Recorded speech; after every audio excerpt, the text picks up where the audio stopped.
I'm Ramnexus. This video is a quick update to my last video, which was called Breaking Skyrim on my Xbox One X. In that video, I admitted to having a technical issue with measuring frames per second, but I'm pleased to say that I've resolved that problem. I'm really keen to show off to you the correct frames per second results. The aim of the last video was to show you that sometimes there is a benefit to locking a game at 30 frames per second. The game used in my example was Skyrim, but the implication I made is for Starfield. If you've not seen that video yet, I recommend taking a look. It's not too long.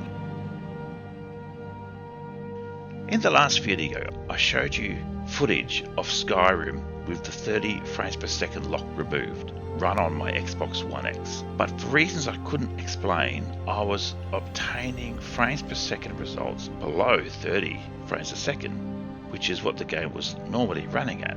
The mod should have been making the game run faster, but the measurements were lower. But what's more, the results didn't gel with what I was seeing on the screen, or the raw frame outputs either.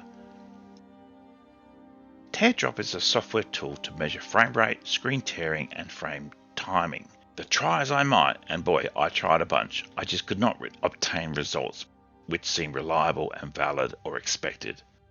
Just to be clear, TRDrop is an in-development software from GitHub that has not received an official update in about 18 months.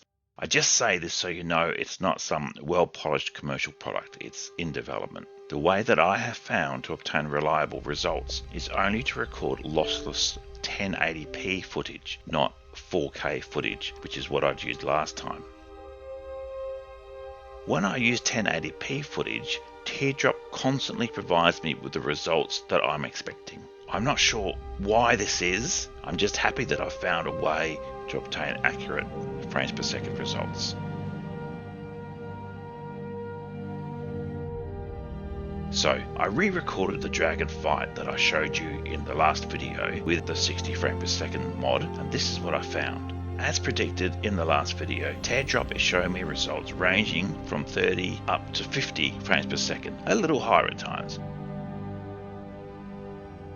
The question is, does the game perform better simply because I'm outputting the game at a lower resolution? To be clear, I have actually set the Xbox One X to output at 1080p. This is true for some games, certainly PlayStation 4 games. I don't think this happens with Skyrim. I do recall Digital Foundry finding that when you lowered to 1080p, the game still rendered at 4Ks and then sampled down to 1080p. Since I was doing a second video on this, I thought I would also try the same trick with my PlayStation 4 Pro, since there is actually a 60 frames per second mod for the PlayStation.